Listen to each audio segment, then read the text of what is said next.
So thanks for joining us today. And before we jump into the content of the session this afternoon, we're going to go ahead and do a brief check-in with everyone in the room. So before we get to that though, if you haven't already done so, display your name and organization and your Zoom handle, as I've been calling them, so we can get a sense of not just who you are or your name, but where you're coming to us from. And I'm guessing with us being months into this pandemic, most of you are probably Zoom pros at this point, hopefully, because we're gonna ask you to flex a bit of your Zoom muscle by finding the annotation tool. So if you look at the upper portion of your screen, you should see it under view options, and there should be something that says annotate. So if you can go ahead and click on that and choose a stamp of your liking. I think there's a heart, a check mark, star, and a few other options. And if you could place on the Venn diagram the area you're working in. Is it ACEs, is it overdose, is it suicide, or a blend of those? And just go ahead and annotate that for us. I'll give you a few seconds to do that. And if you can't quite figure it out, feel free to write it in the chat.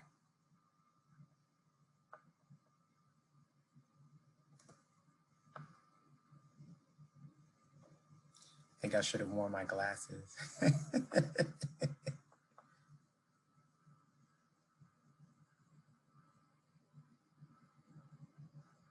From the looks thus far, it looks like everyone is kind of in the intersection, which is great because that's what we're here to talk about today. Didn't introduce myself, but I'm Mighty Fine. I'm the Director of Public Health Practice and Professional Development at the American Public Health Association, and I'll be serving as your moderator today. And thanks again for participating in that exercise. We'll flesh it out a little bit more as we go throughout today's session.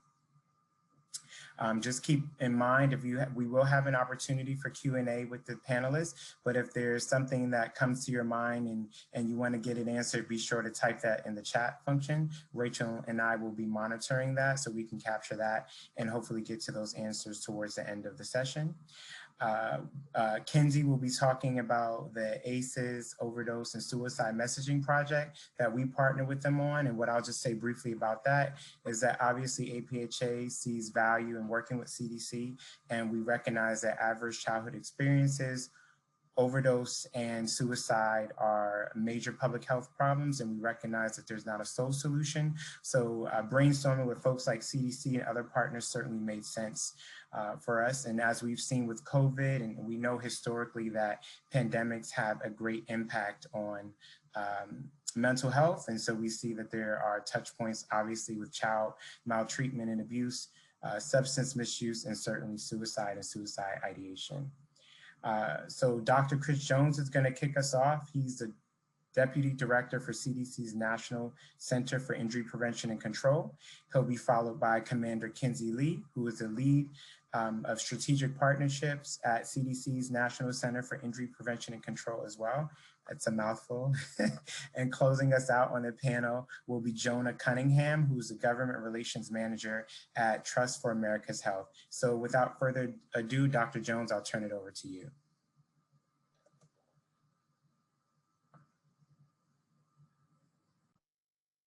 You were able to get rid of the hearts and stars that would have existed throughout my presentation, because I am not that proficient in Zoom to figure out how to make that change. So thanks very much for having me here to really sort of set the stage for the work that Kinsey and Jonah and Mighty will be talking about. So I'll sort of essentially do the epidemiology aspect of this presentation, and really just trying to highlight the intersection of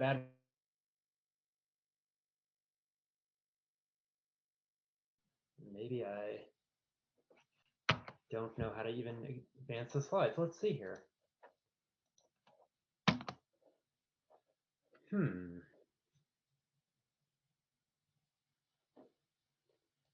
Well, that didn't work well. Rachel, I'm going to give it back to you. All right, next slide.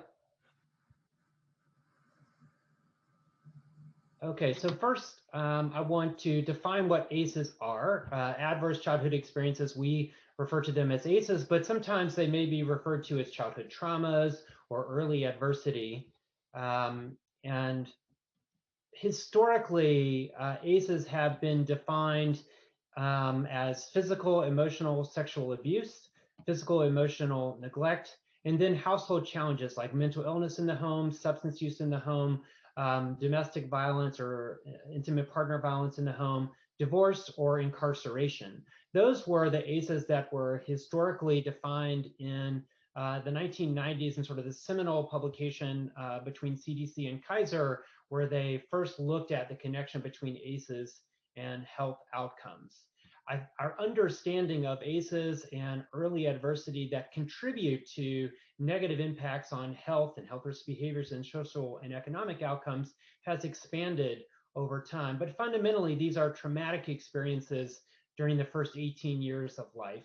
But not within the traditional definition of ACEs are things like bullying, teen dating violence, peer-to-peer violence, experiencing or witnessing violence in your community or school, homelessness or housing insecurity, death of a parent. Again, these are all potentially traumatic events that may exacerbate or play out in the same way as the more traditionally defined ACEs. Next slide.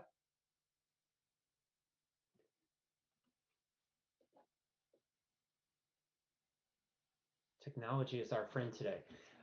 So in thinking about how common are ACEs, CDC published Vital Signs, which is sort of a monthly highlight of an important public health topic back in November. Our Vital Signs focused on ACEs, and we used data from the Behavioral Risk Factor Surveillance System to quantify how common ACEs are. And what we found using data from 2015 to 2017 is that about 61% of adults in the BRFIS during those years had experienced at least one ACE.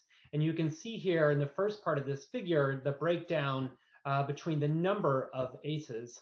And I think one important point is about 15.6% of people had experienced 4 or more ACEs. So that's about 1 in 6 adults in the US. So I think that's important because this is not something that is happening sort of on the fringes or in the margins, but this is something that is prevalent among individuals and communities.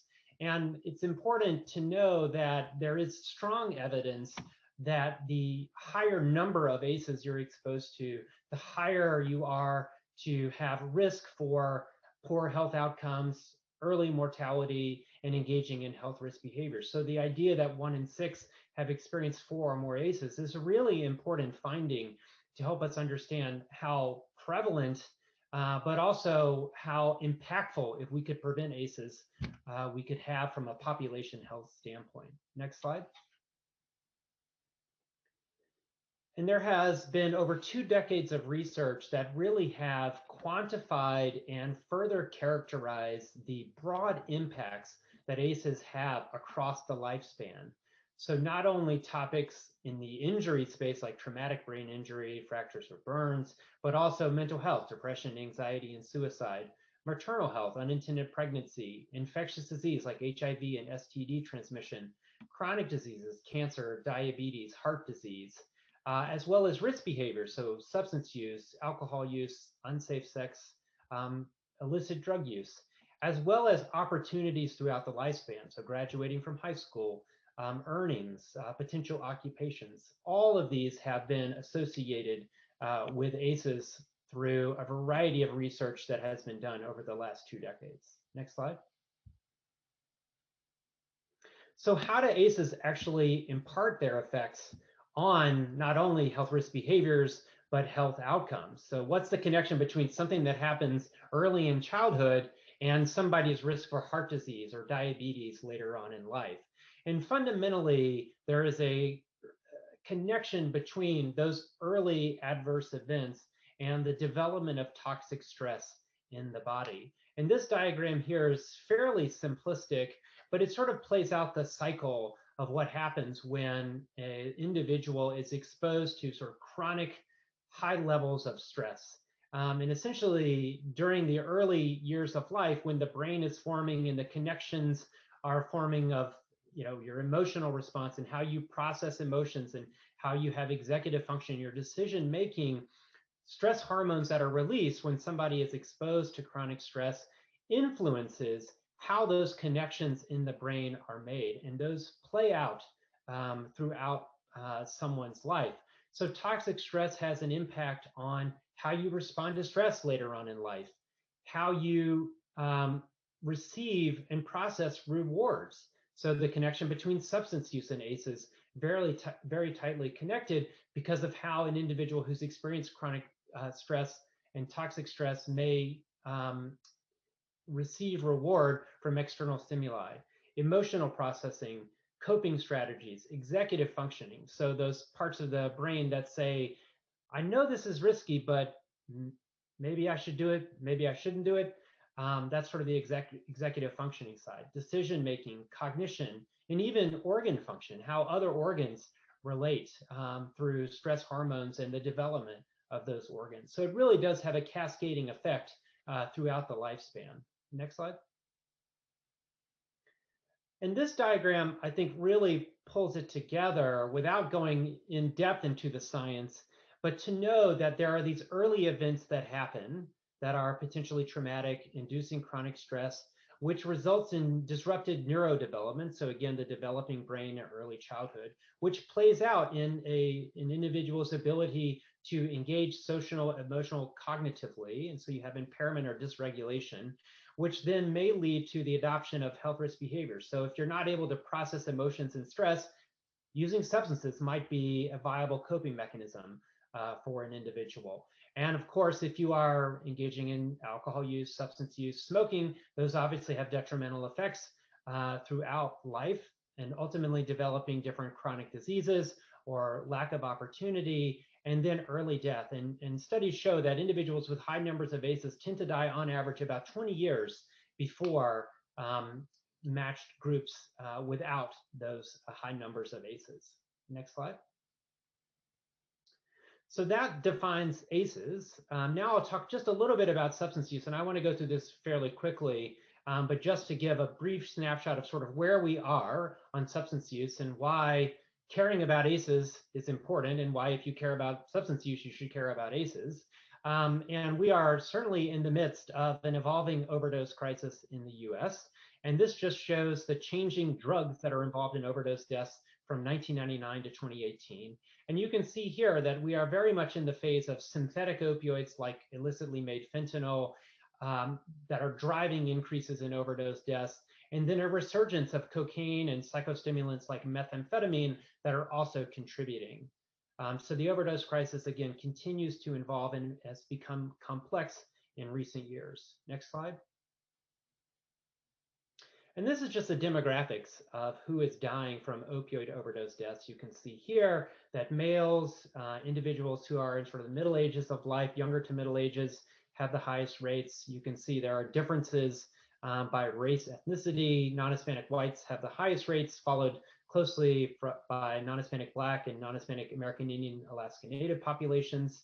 And then when we look at urban rural, there is a distribution that tends to see some of the highest rates in more urban areas and slightly lower, but still very high rates in rural areas. Next slide.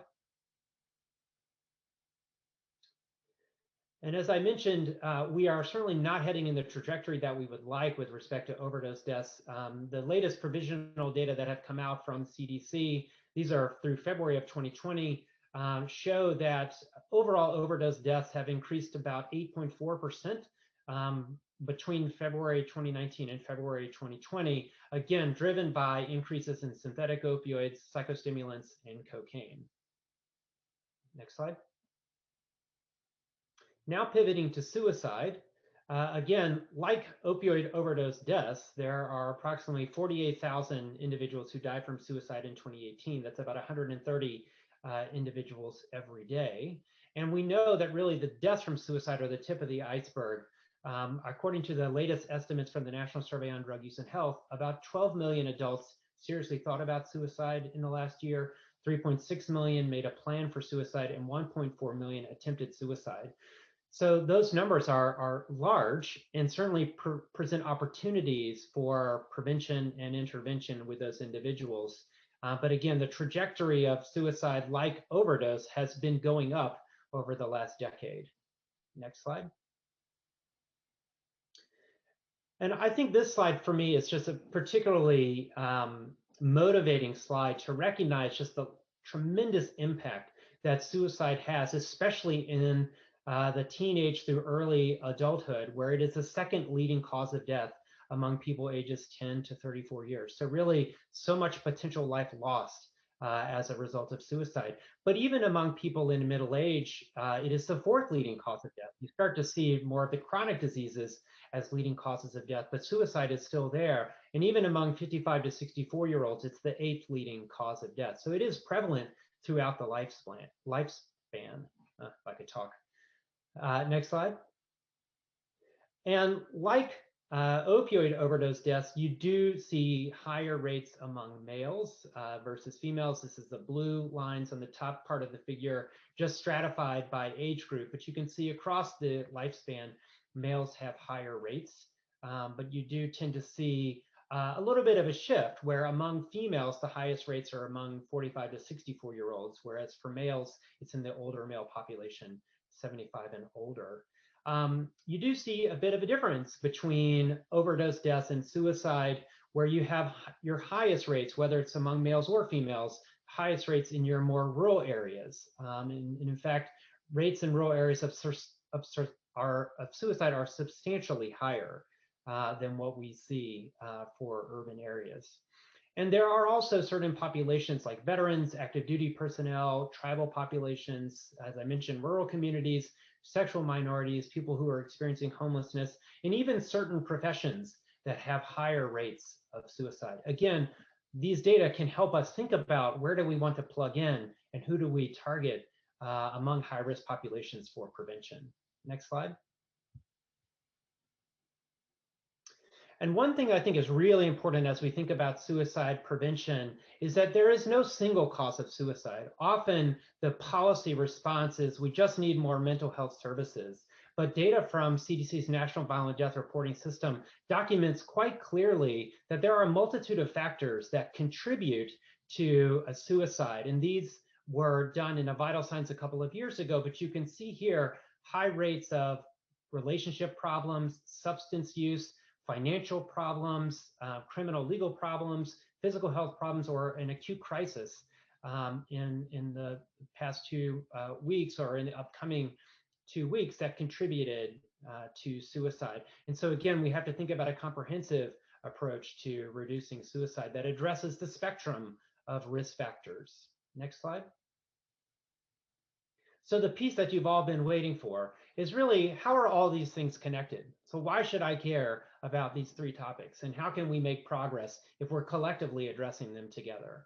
Well, from the first ACEs study that was originally published in 1998, they looked at, again, sort of the cumulative effect of ACEs and risk for different substance use patterns. So here you can see whether it was smoking, alcohol use disorder, ever using illicit drugs, or ever injecting drugs, there was a substantial increase in risk with the higher number of ACEs, so 4 or more in this analysis. But I think it's important to point out that with even one ACE, you still had increased risk for these outcomes, although as you increased in your number of ACEs, you have a greater risk. Next slide. And this has been repeatedly found. This is from an analysis from CDC colleagues that recently came out specifically looking at ACEs and prescription opioid misuse from 2 states' YRBS. So this is among youth, so more proximal to the exposure. And you can see here, again, this relationship that as you have a higher number of ACEs compared to people who do not have ACEs, the risk for engaging in prescription opioid misuse is substantially higher. Next slide. And we find the same thing for suicide and the connection between ACEs and suicide. Here you can see these are different types of ACEs denoted by the shapes in the figure. So physical abuse, sexual abuse, or combinations of ACEs. And what you see here, again, when you have 3 or more ACEs, your risk for suicidality is substantially increased. But even having a single ACE also increases your risk for suicide. Next slide. And the intersection between suicide and opioids is another area that warrants, I think, further attention as we think about prevention strategies. So we know from prior studies that people with opioid use disorders that involve prescription opioids have an increased risk for suicidal ideation. And then if you are more frequently misusing prescription opioids, you are 75% more likely to make a suicide plan and twice as likely to engage in a suicide attempt. So again, there are opportunities to think about, if we can prevent prescription opioid misuse, there's a payoff for suicide. If we can reduce suicide, there is a payoff for overdose and other prescription opioid or illicit opioid misuse outcomes. Next slide. And sorry, someone decided to call me right at this moment. A robocall about the election, I'm sure. So talking about specific risk factors, and given the time, I won't go into all of this, but to note that there are risk factors at the individual, the family, the school, and the community environment that contribute to risk for substance use. And if you go through each of these, you can see that there is a connection to adverse childhood experiences and early adversity throughout all of the layers, whether it be individual, family, community, or school. Next slide. And similarly for suicide, in the slide I showed earlier, sort of enumerated the prevalence of those different risk factors. But again, ACEs are a key risk factor for suicide, but you can see also substance use is as well. Lack of connectedness, a history of a suicide attempt, stigma, and availability of lethal means.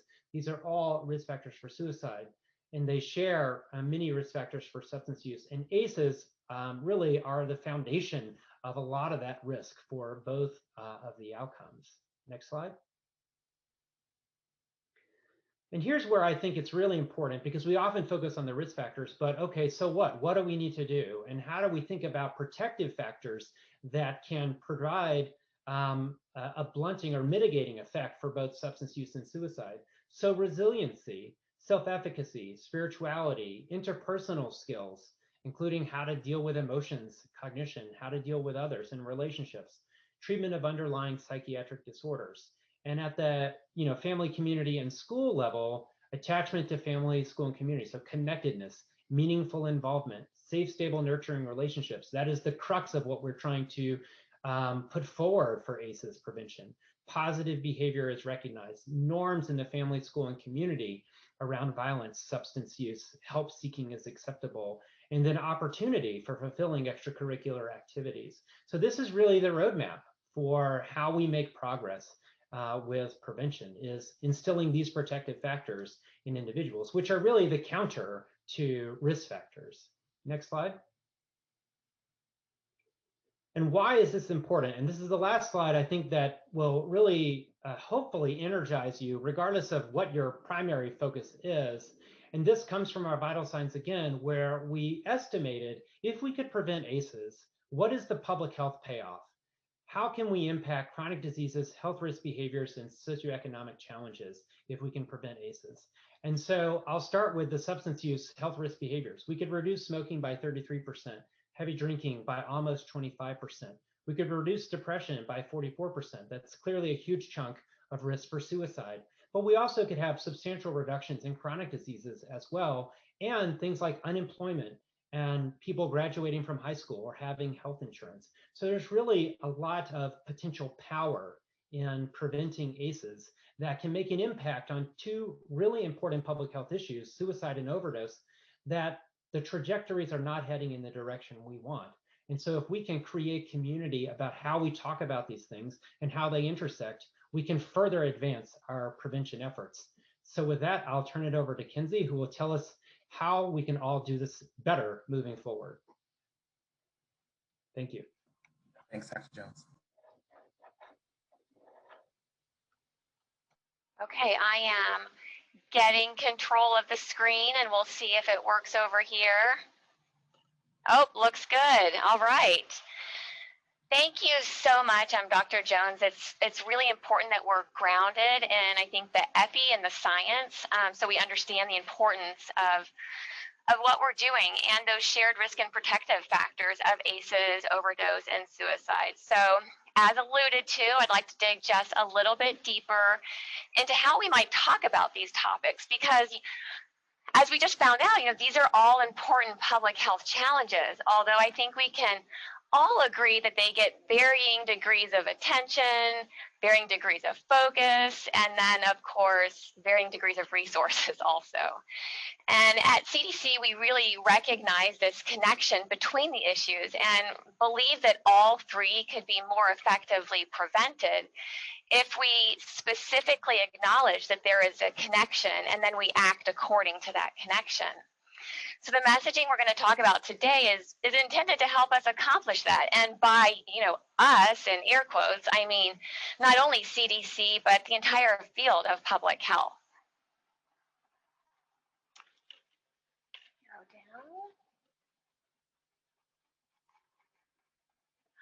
Okay. So as Dr. Jones mentioned, ACEs, overdose, and suicide are all significant public health challenges with a wide-ranging consequences for each of us. And we know from the incredible volume of evidence that the three issues are related to each other and that they can lead in this continuous cycle that really crosses generations.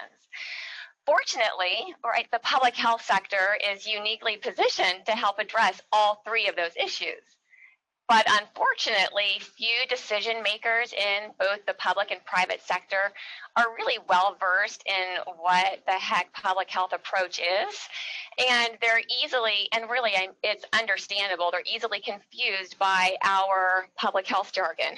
So CDC decided to partner with APHA and Mighty Fine, who is leading this awesome session, to figure out what is a clear, concise, and most importantly, compelling message that could really help the field of public health educate the policymakers, the folks that are making decisions, and really give them a better understanding of the connection between each of these issues, hopefully then leading to actions that will be more effective in preventing all three of them. So the objective, really, really easy, right? Develop new messaging to generate an understanding about the connection between when kids are exposed to adverse childhood experiences and the risk of overdose and suicide. And having that new understanding to create a better foundation for changes in policies and systems, both the public and private, changes in social norms, individual behaviors, so that they're more consistent with prevention for all three of the challenges. And so we talk about this as a collective message framework. And in collaboration with APHA, of course, we convened a think tank of experts from all three of the issue areas, and we had experts in public health communication, we had some social media folks to really help us design a new collective message framework that helps us understand the connection. And the point of doing all of this is to provide strategically connected messages about the topic so that can just strengthen the work of advocates and subject matter experts in each of these issues. And so by using the messages, see, I'm building it up, and then I promise we're going to share them with you. But using the messages, we hope to really create this overarching narrative that ACEs, overdose, and suicide, they're urgent, they're related, and most importantly, they're preventable public health challenges. And we're confident that if we can collectively use this narrative with policymakers, it'll help them inform those decisions about effective, prevention-focused public health priorities and approaches. So we drew on all of the incredible insights of that think tank and lots of input from our subject matter experts and designed this collective message framework. So overall, here it is. Adverse childhood experiences, overdose, and suicide are urgent and related public health challenges that have consequences for all of us. These challenges are preventable, though, if we adapt a coordinated approach that focuses on addressing today's crises while preventing tomorrow. And you know, we've highlighted them here in color, but there are really four key ideas that we're communicating through this. One is that all three of these issues are urgent and require attention and commitment. The second is that they're related to one another, and you know, when we can effectively prevent one, when we recognize the relationship between them, we can prevent all of them. Thirdly, they're preventable. And then if we adopt this coordinated approach that focuses not just on treating those affected today, but also on preventing that future incidents, we're much better off. And this is really the core message that we want to articulate over and over again. We are dropping them in all of our leadership talking points, and we really encourage you to use it as well. And we've gone ahead and built out each of these pillars. And starting with the urgent build out, this is just a little bit more detailed version of why it's urgent. You know, exposure to ACEs, overdose, and suicide are urgent public health challenges confronting every community in the country. These challenges contribute to shortened lifespan, decreased quality of life, rising healthcare costs, lost economic productivity, and strain our social service systems, and that affects all of us. You know, it's important to note that this is a more detailed explanation of that urgency message, and I've got other build outs of the message that'll come later, but really you got to also tailor these to reflect whoever it is you're talking with, and of course the setting, right? Because messaging is always more effective when it connects with the audience. So anytime you can bring in that personal story or something that relates to the community that you're in, you just have a much more powerful message. On the related build out, the relationship between these issues. So they're related because ACEs increases the risk of opioid and overdose and suicide later in life. And since witnessing opioid overdose or losing a loved one to suicide are, of course, traumatic experiences for any child, then the risk of future opioid overdose or suicide grows. And the problem just ripples and multiplies across the generations. You know, I can say, you know, after using these messages with a couple of close friends, that last sentence is really, really something that hits people. This idea that, you know, once you have this happening, you know, in a family, that it just ripples and it continues to multiply across generations. And then when are you able to stop that? So this is critical to understanding the relationship between all of these. All right, preventable. We have to have some sort of hope, right? We can't just be all gloom and doom. And so fortunately, you know, like Dr. Jones talked about, these are preventable. If we are collaborative, we take a collaborative public health approach that addresses the complex and often related challenges that impact health.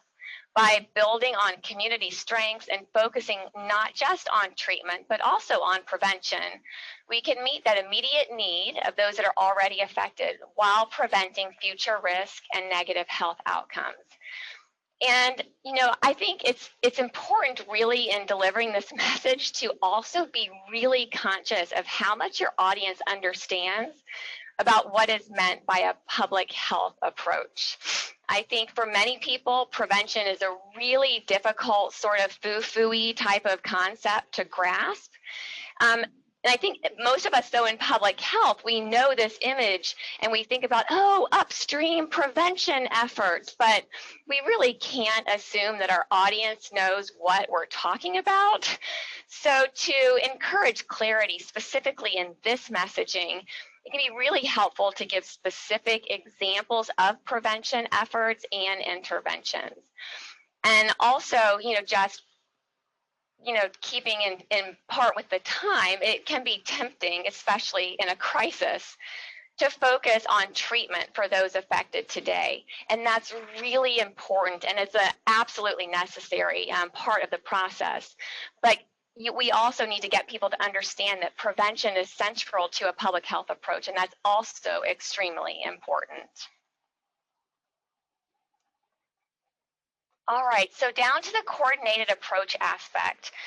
This is just so that we can understand how we might go about being coordinated in this. We need to increase our understanding, engage broad movement of champions and change agents in their own communities, ensure equity in policies and programs and services that build on the strengths of individuals, families, and communities, while also reducing disparities that increase the risk for some of us more than others.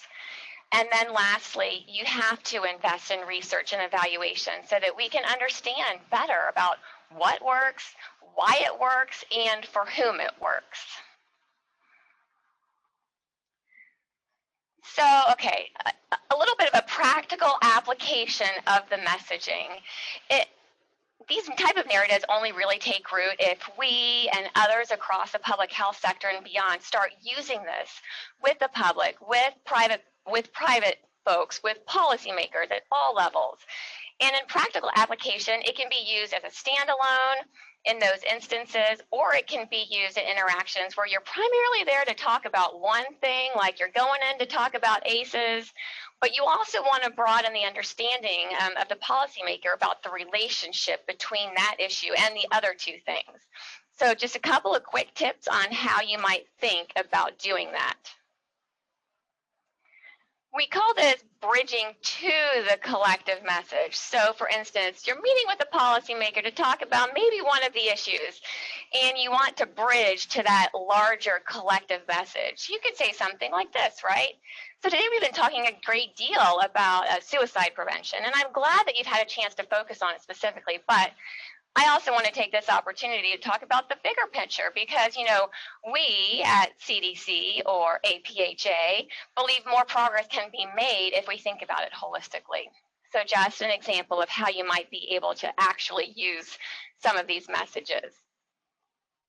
All right, how might you bridge from the collective messaging? So you're talking about the broader topical area. You could say something like this. So I hope this context has been helpful in explaining why we at CDC are focused on addressing all of these issues because, of course, of what Dr. Chris Jones just said.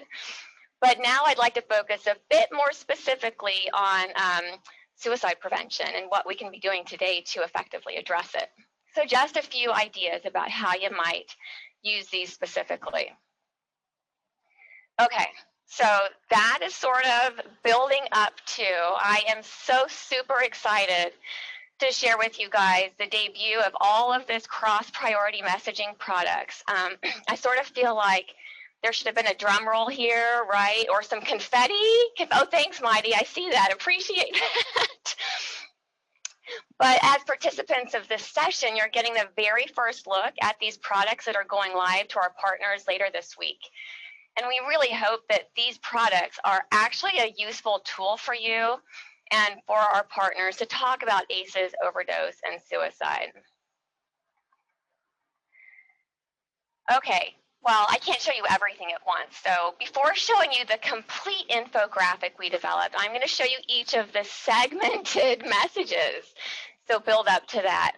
And as we discussed earlier, it's important to emphasize that prevention is possible and that it will have long-lasting impacts. And so for this reason, we wanted to start and close the graphic with a perspective that prevention efforts can lead to a positive impact for communities today and for generations to come. Next, we built out messages and graphics to convey the three pillars of the messaging framework that I went through earlier, urgent, related, and preventable. So when describing the urgency of these topics, we, of course, I mean, we're CDC, we have to use our statistics, right? So how do these impact our nation? So we go through some of the real sort of big statistics. 5 of the 10 leading causes of death are associated with ACEs. There was a 35% increase in suicide rates between 1999 and 2018. And during that same time, opioid overdose increased by 6 times.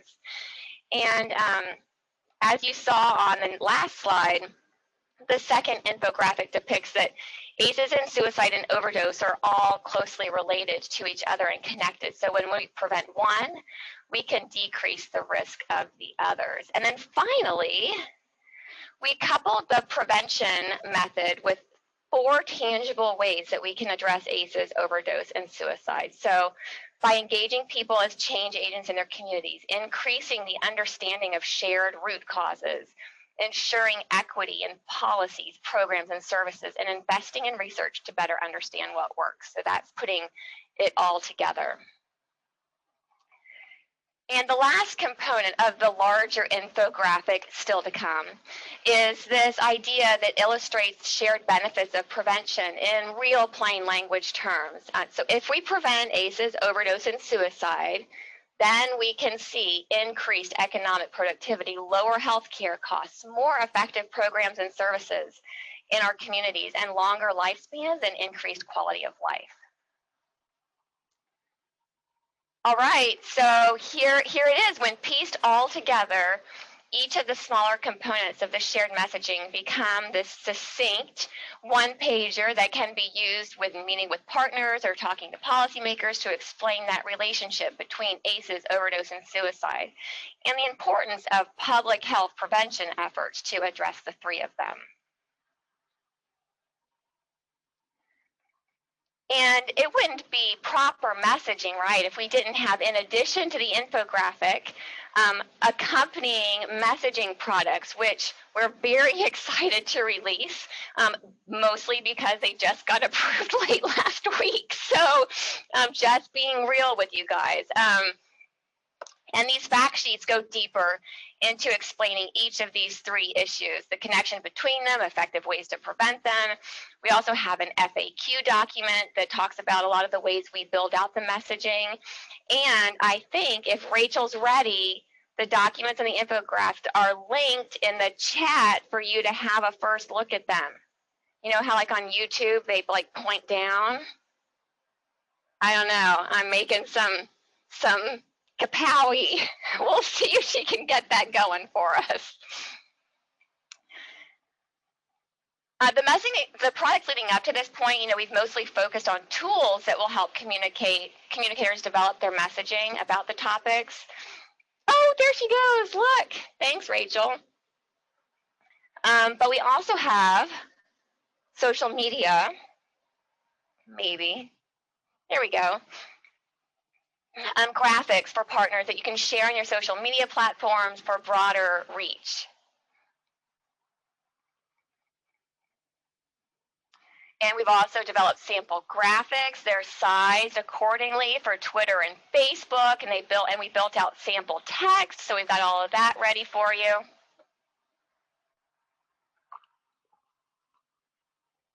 Okay.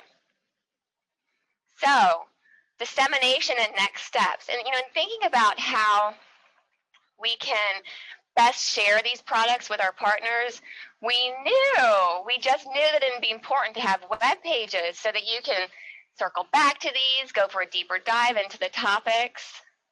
So I'm also really excited to share with you that in concert with this presentation, we're also debuting 2, not 1, but 2. I mean, I love this part. How did I get this for almighty? Brand new web pages about ACEs, overdose, and suicide.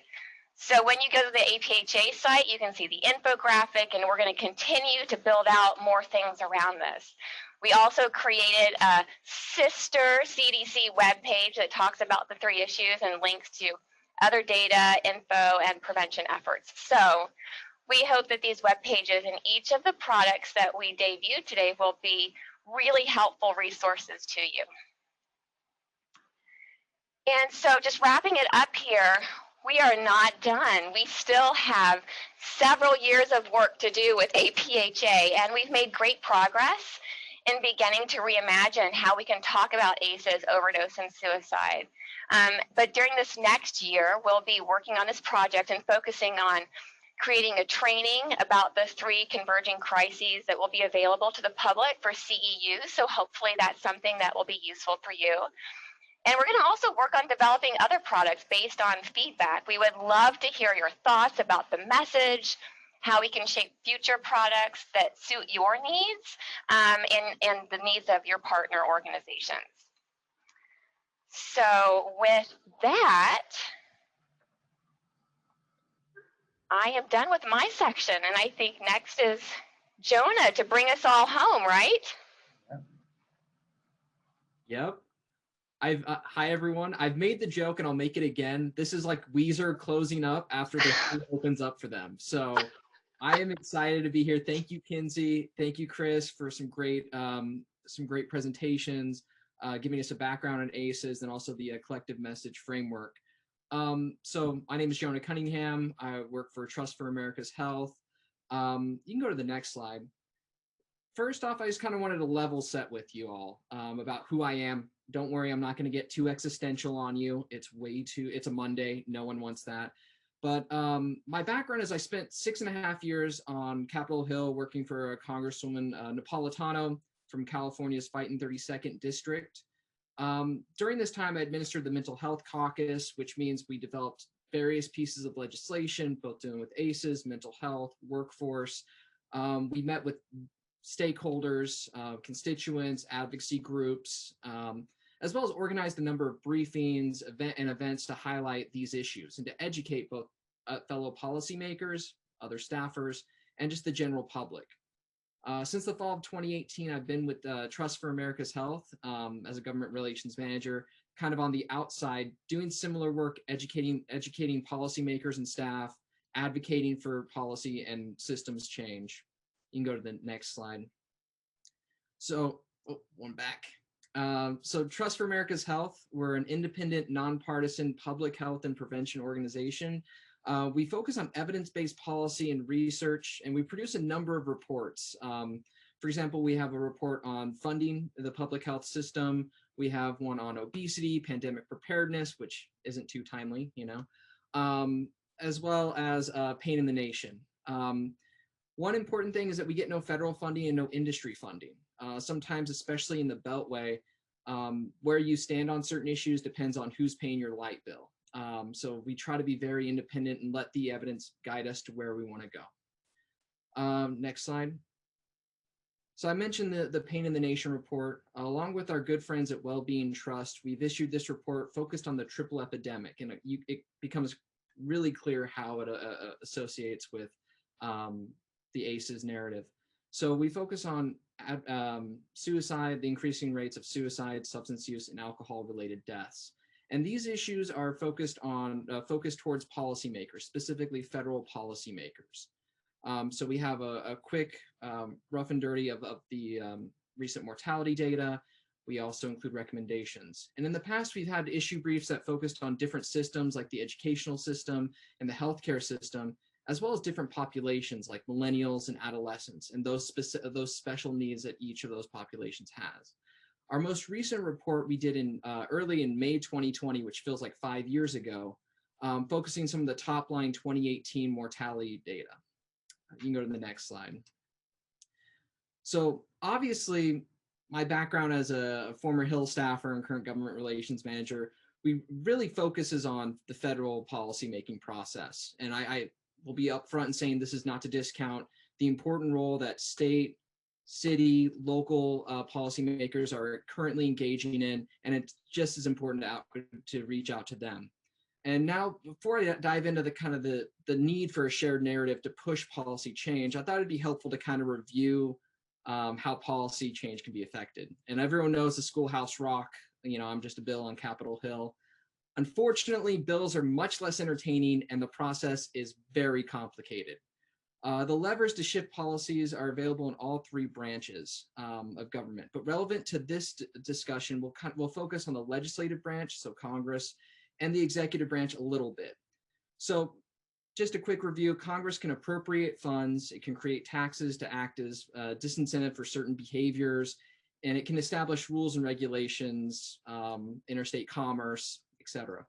And the administration or the executive branch can also enact policy change through rulemaking, executive orders, and waivers under certain programs like Medicare, or Medicaid rather.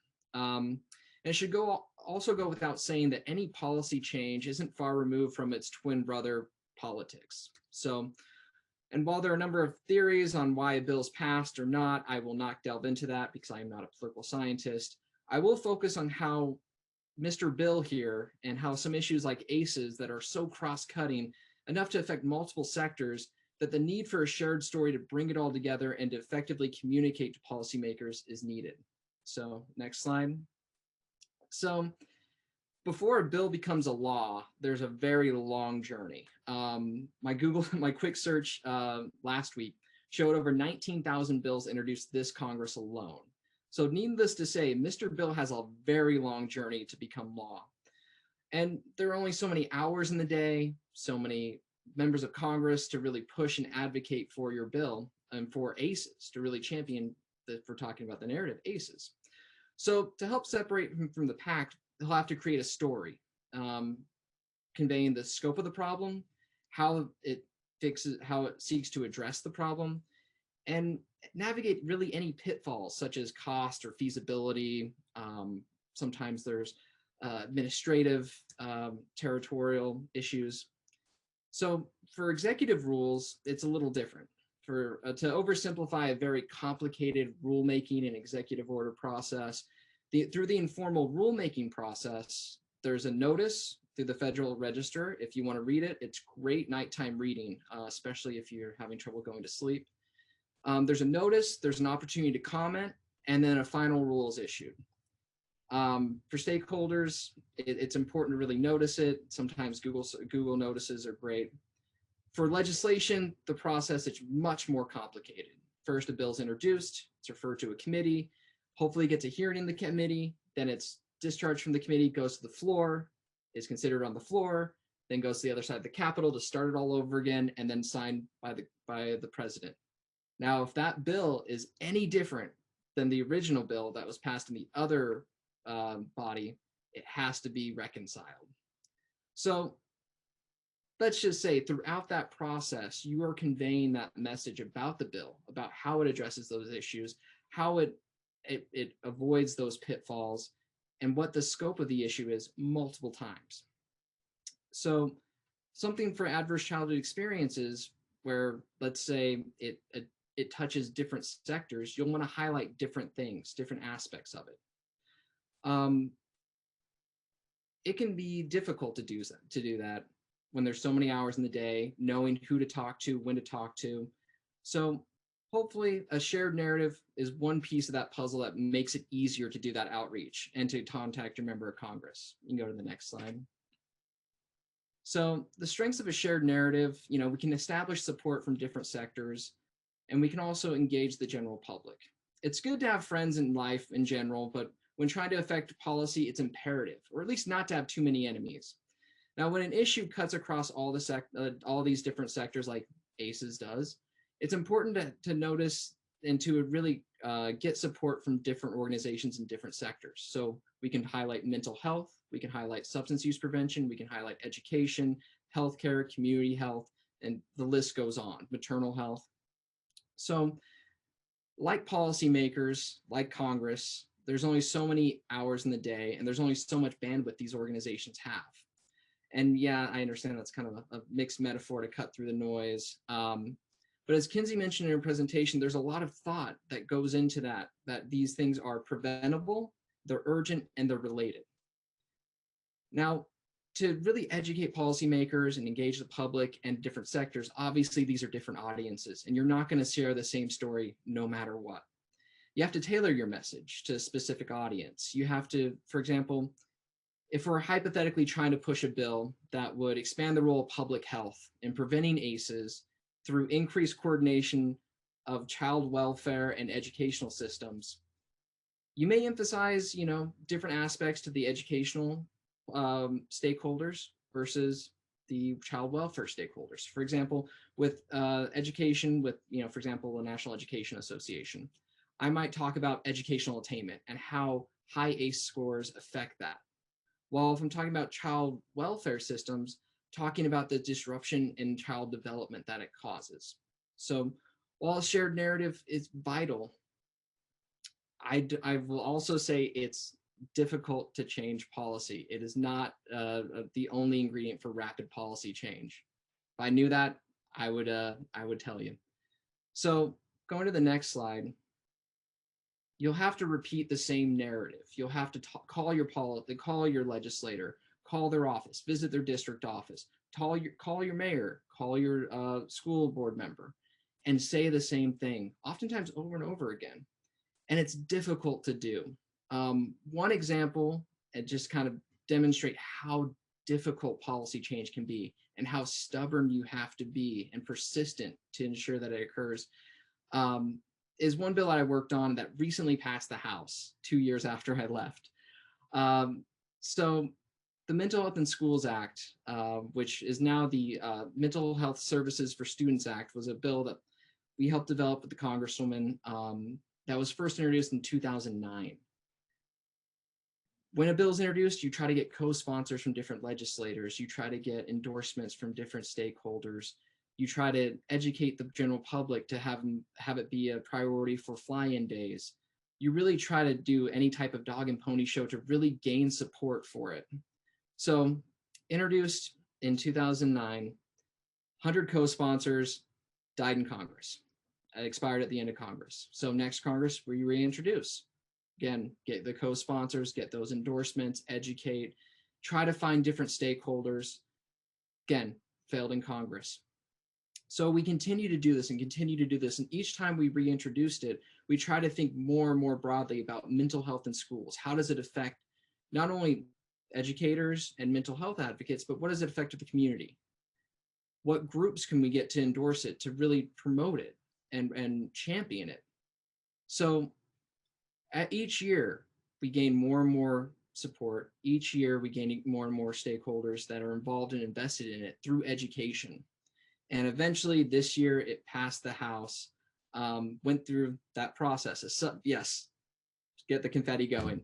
So it passed the subcommittee, had a markup in Energy and Commerce, passed the full committee, went to the House floor, was passed as a standalone, and now awaits current consideration on the Senate side, which in all likelihood might not happen. But it's important that this progress is sustained over next Congress and we can build on it and keep pushing and keep pushing.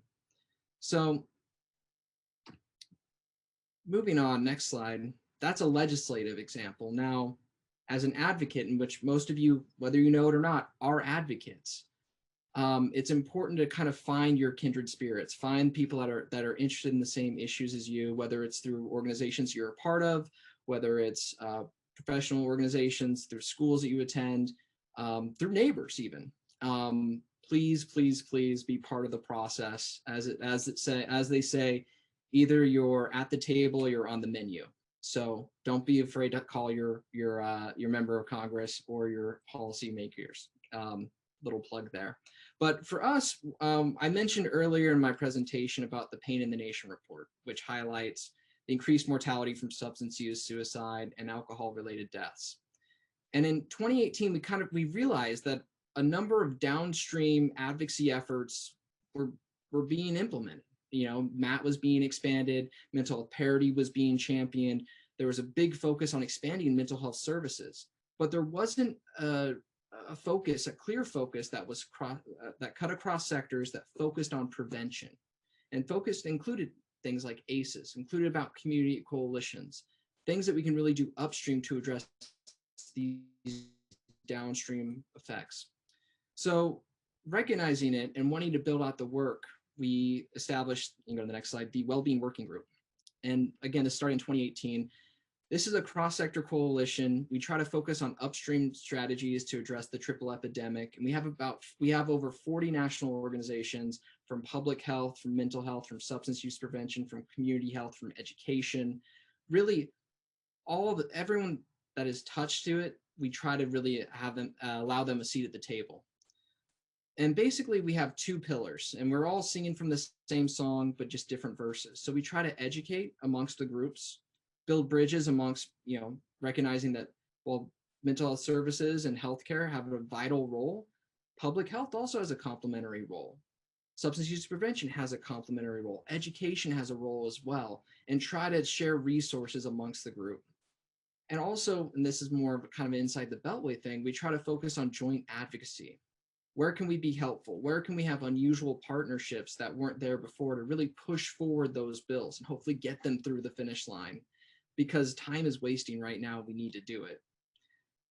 We also have, I'll do a quick plug if anyone is interested, we have a bi-weekly newsletter called the Wellbeing Working Group Write-Up, because I am a sucker for alliteration. But it tries to include different news clips, different proposed rules, different policies, introduced bills, etc. Also studies as well, to really educate everyone on what's going on within these different sectors, and have us all kind of respect and understand. And there's a little reward at the bottom, is a notable quotable that I try to curate every couple weeks. So if you're interested, please email me. I'm happy to include you on the website, or include you on the email blast.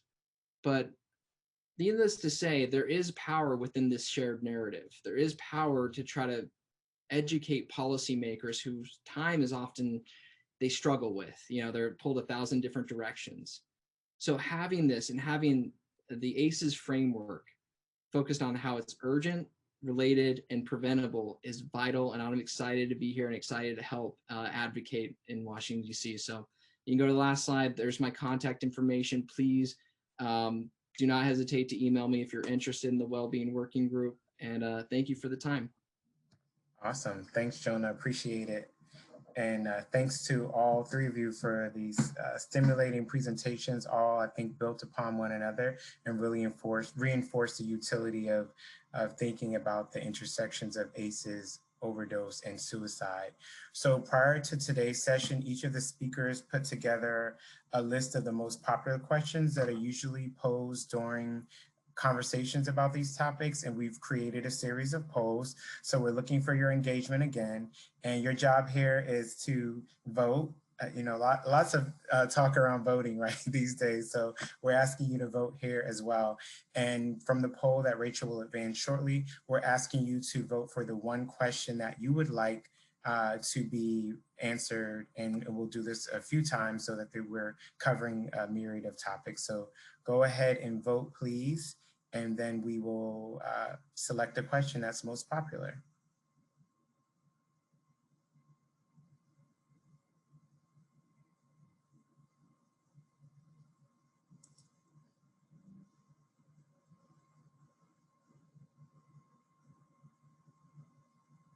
Maybe wait a few more seconds, but I think we have a front runner here, or maybe not.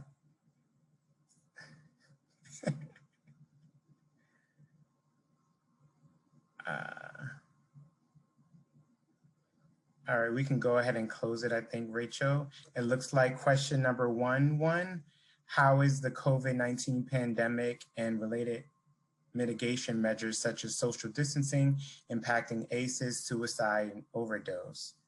So Chris, Dr. Jones, I think that's for you. Sure. Well, thanks very much. I think it's certainly a question that we are trying to grapple with each day here at CDC. I think the short answer is that we don't definitively know, but certainly there are many indicators that are pointing to areas of concern around increased mental health stressors, anxiety, depression. An MMWR that CDC put out a month or so ago found really significant rates of COVID-related stressors, increasing substance use or initiating substance use as a result of those stressors, anxiety and depression. I mean, we know those are all very linked to all three of the issues that we've talked about today. Data from sort of a convenient sample of law enforcement reports on overdose via ODMAP shows, significant increases in the time of stay-at-home or shelter-in-place orders. CDC put out provisional data through March of 2020 for overdose, which showed a continuing increase in overdose deaths. I mean, we were seeing in 2019 increases in both non-fatal and fatal overdose. So it seems that that trend has continued. And certainly we hear from states or other sort of emerging reports of increases in suicidal ideation or overdose. No doubt there's been a disruption in services and a movement towards more virtual services. I think it's an unanswered question of to what extent have we met those needs? Certainly from an ACEs perspective, things like child abuse and neglect, which are, very important and common ACEs, often schools might be the place where somebody can identify or intervene or get connected to services. So in a virtual learning environment, that opportunity is not there. Again, we will know more as data become available and this continues to play out. I think from our perspective in the Injury Center, we are working as quickly as we can to think about how do we translate interventions, evidence-based policies, programs, and practices to a more virtual environment, because there is clearly a need for that. And we also recognize that the downstream consequences, the economic insecurity, the job loss, the stressors that are happening in individuals and within families and communities will play out longer than what we see sort of the infectious disease side. And so we are certainly ramping up our abilities and have provided funding to partners as well as grantees to try to start to mitigate some of those impacts. But it is, I think we're asked that question several times a week by different leadership of what do we know? What do the data say? And we're certainly monitoring it, and all signs certainly point to rightful concern on those issues. Awesome, thank you. So we'll bring up poll 2, please, Rachel, and I'll read them as you all vote. So we know that ACEs are experienced disproportionately among certain populations, such as populations of color. What steps can be taken to help ensure that policies and programs implemented to prevent or mitigate ACEs reach these populations? Another question, what about positive childhood experience? How do they interact with ACEs and the adverse health outcomes and health risk behaviors associated with ACE exposure? In your experience, what are some attributes or narratives that policymakers look for? Next, the process for policy change is complicated, that's to say the least, right? And sometimes full of pitfalls. How do we continue to make progress despite these obstacles? And lastly, why the specific focus on just ACEs, overdose, and suicide? So wait a few more seconds for that poll, but I think we have a clear front runner.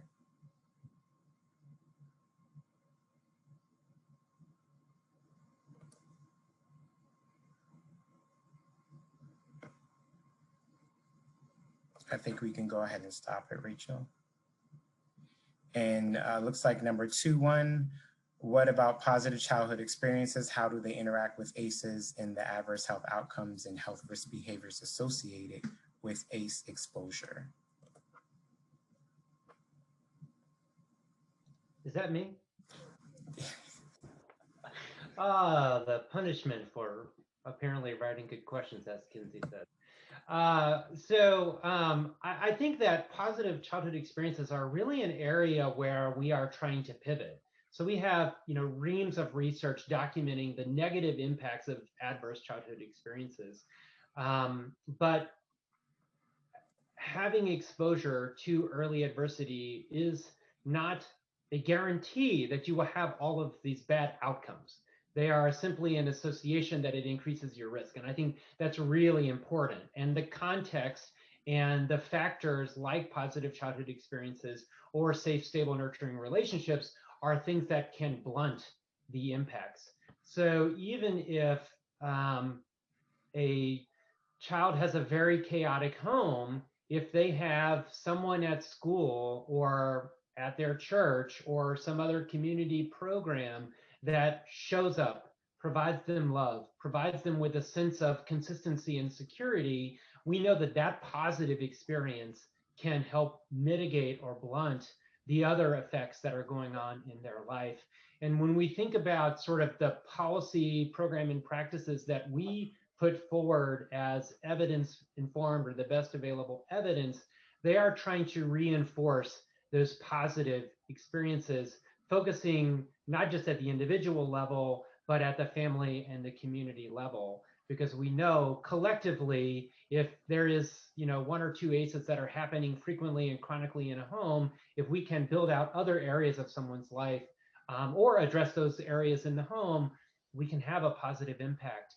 But I would say from a research perspective, positive childhood experiences is also an area where we want to do more.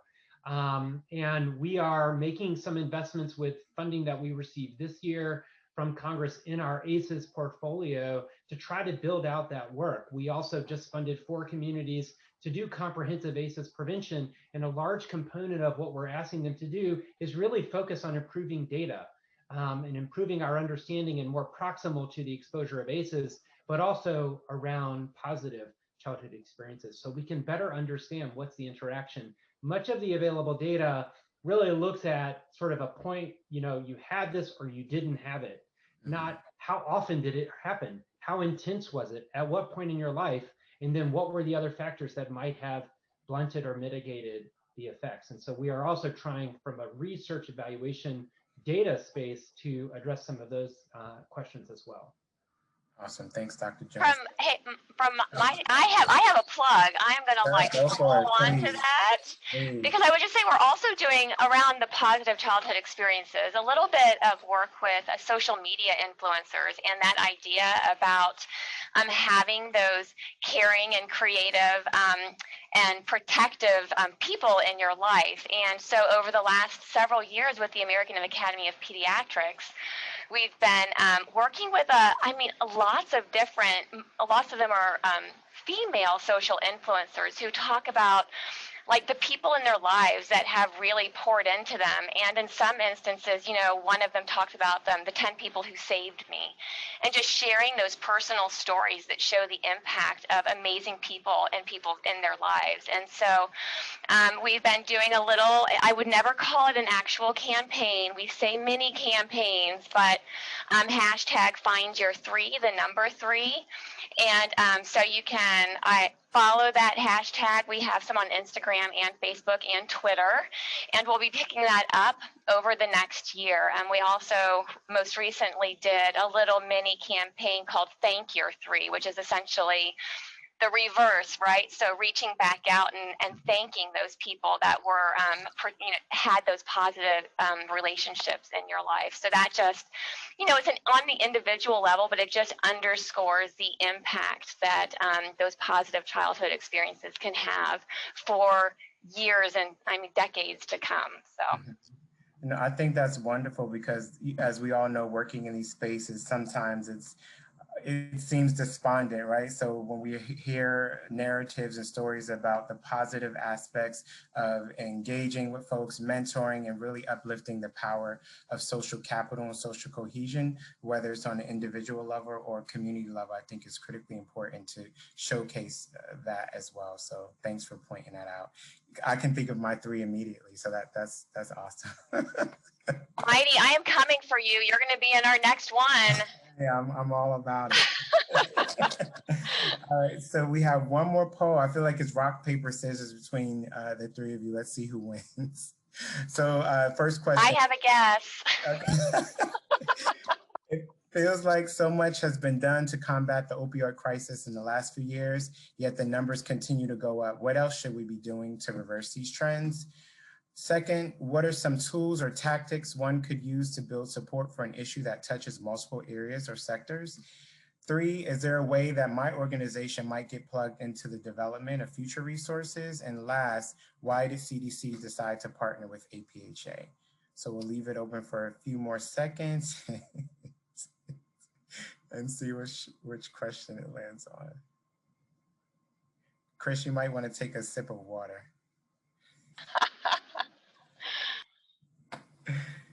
But Kinsey and Jonah, if you have any insight to this answer as well, feel free.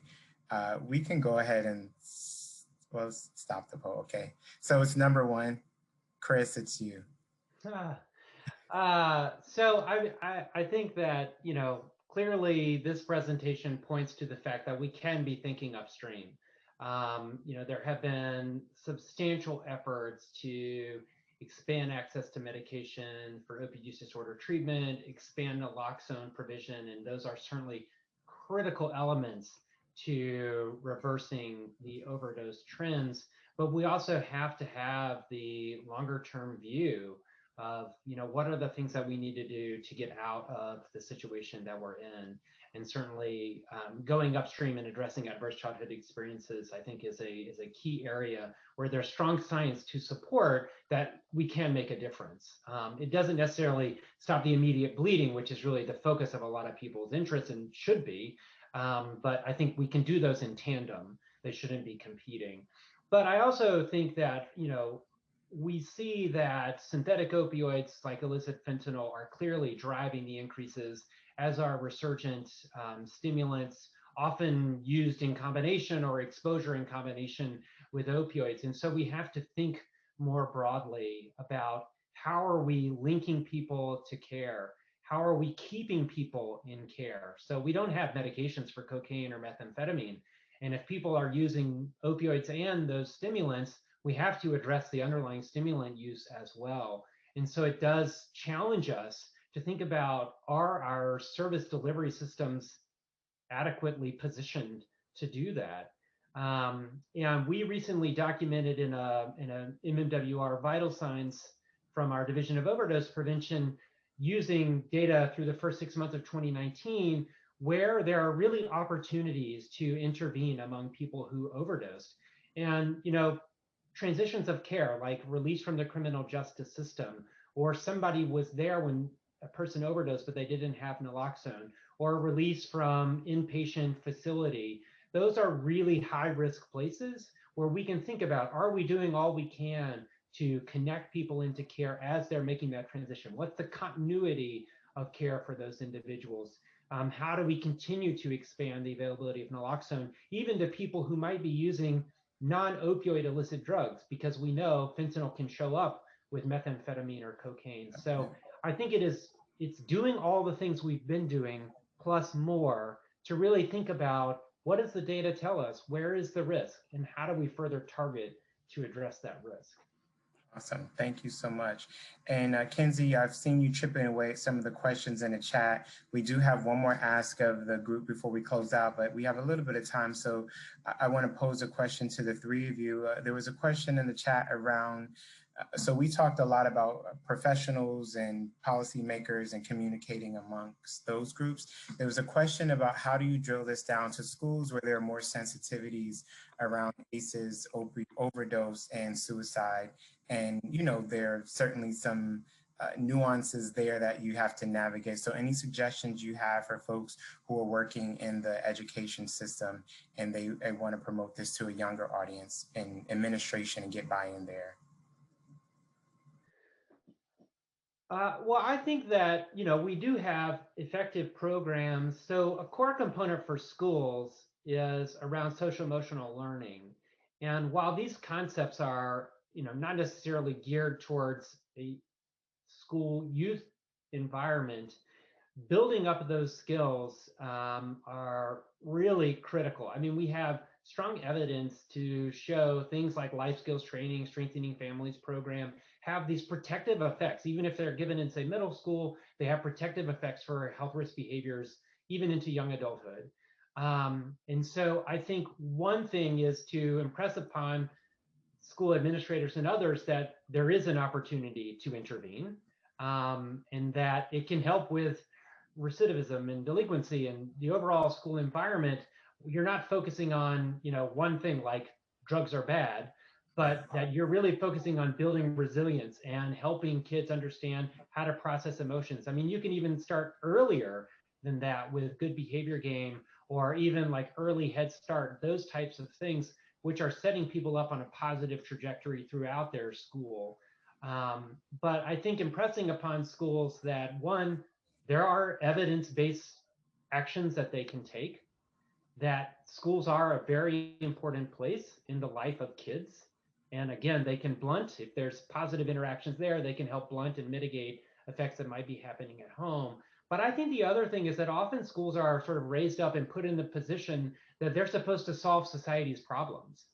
Oh, we just need to make more investment in schools, and that's just going to reverse all the problems. And I think what's unique about how we've approached in the Injury Center our ACEs prevention work is that schools are a component that needs to be at the table, but what's happening in the schools needs to be reflected in the community. And we need to be thinking about, how are we setting parents up to be successful? Schools are not going to solve that. How are we thinking about housing insecurity, job opportunities? I mean, this sort of really fundamental social determinants in a community that will have an impact on school. And so I think it's also saying schools, you don't have to solve it all. Just have a seat at our table, have a seat at the public health table to think about how do we bridge in everybody else who has a role to play to make progress. So thanks, appreciate that. So, any of the other folks have anything to add? If not, I just want to ask the audience to give you three a virtual round of applause, put an emoji up or something like that. Thanking everybody. Again, just a reminder to folks, please log on to the websites that were provided, the materials that were uploaded. Please be sure to download those and use them. Certainly the social media, that's a quick shareable. So also share that with colleagues, counterparts, allies, enemies, whomever. Share it with everybody. And we just have one last ask for you all as we're thinking about how do we continue to grow this collective. Looking at the Venn diagram, just take a second to think about other organizations that you're affiliated with or that you work with. And if you think about how they relate to this work, if you could type in those organizations in the chat. So as I mentioned, we can continue to build this collective and look to engage them as we expand this work. So please move forward with doing that.